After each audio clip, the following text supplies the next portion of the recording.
let's try another tips on tunes to see how confusing we can make it all. There are a lot of tunes that are in the chord patterns, or a little, they might be altered slightly, of Up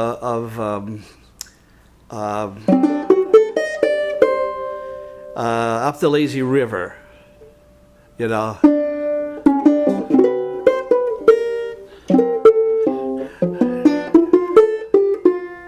Right? Da da da. Or that same chord pattern is used in like no gal maid has got a shade on, sweet Georgia Brown. You know, because it goes from like a D7, do da da da dee, do da da, sweet Georgia Brown, to D7. This is a cycle of fifths in the key of G. Brown, G7, C7, da da da dee, da da da. Then this leads you to the key of F. You leads you back to the da da, ba da da da da da. It goes back to an A7 in the cycle of fifths, which leads you to the D again, da da dee, da da da dee. So that's a cycle of fifths.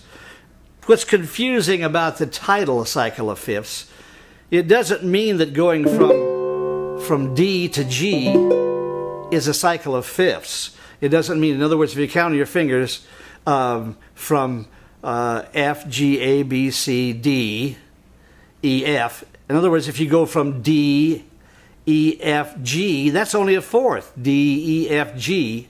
But what it means is that D7 becomes what we call a 5 chord. There's only dissonance and resolution. 5, what we term a 5 chord, is something that has to resolve somewhere.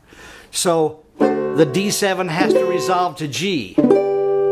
It goes like from 5 to 1. And then so you go from the D to the G, you're going from 5, a 5th chord, to 1, which would be the G chord in that case.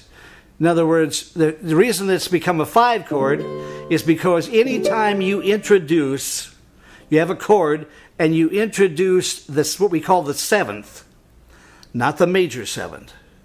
It is the natural 7th. The 7th is not the major 7. The major 7 is in the scale of that key. In other words, D, the D scale has a C sharp to D in it. That's how the D scale goes. D, E, F sharp, G, A, B, C sharp, D. So in the key of D, you have 2 sharps, F sharp and C sharp. You have those two in the scale of D. But the C sharp is a major 7 tone. We call it a major 7th tone. That's how it sounds. A half step down from the D, the major 7. Now, if you went on down to the C, that's not in the D scale.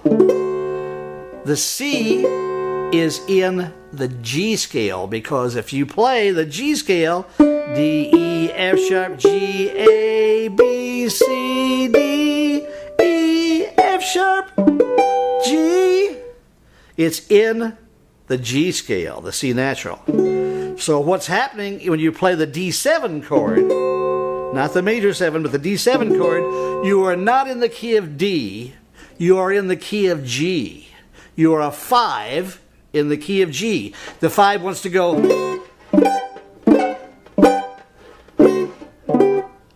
It wants to go 5 to 1. So that D7 is called a 5 chord, and it leads to G. 1. Now what happens in the cycle of fifths is once you get to that G, it adds its 7. In this case, it's an F natural in the key of G. Instead of the F sharp, the major 7, it's an F natural.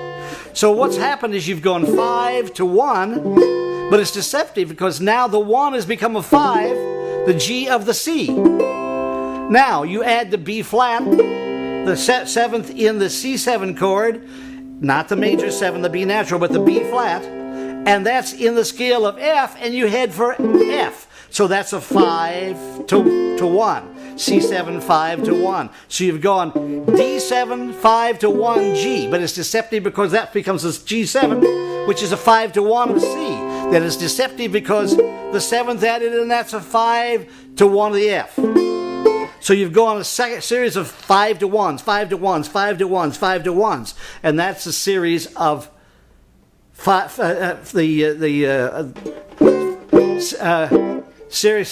cycle of fifths. That's the cycle of fifths. So now you're in F. Let's say we'll put F, Sweet Georgia Brown in F, and also Up the Lazy River we'll put in F. So they both go, right? Up the lazy river, D7, by the old mill run, and you go down to the G7. By lazy, lazy river, in the noonday sun, down to the C. Linger in the shade of a kind old tree. G, you're in G, so you're standing with me.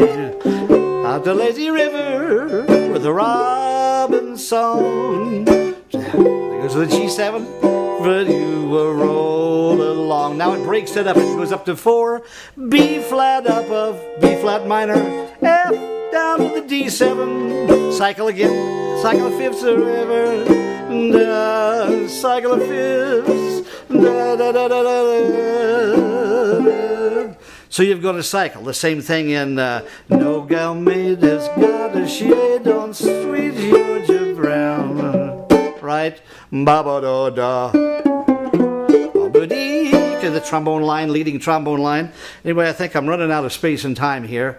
But anyway, if you were to play it, this is called inside playing. This is more like mandolin approach or the violin approach. When you play tenor banjo, you have the violin approach. That's where it originally comes from. People sort of think it's the mandolin approach, but it's also the violin approach because the violin comes up under your chin and you play it this direction.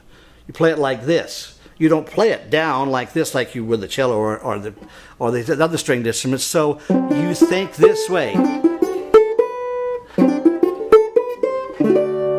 And the D7, and the G the same way. And the C the same way on the C. You could do it on the F.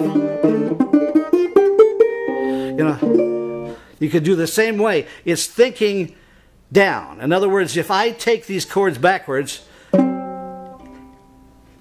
let me move to another one and I'll show you what I mean by how they voice lead by using sparse parts of a chord.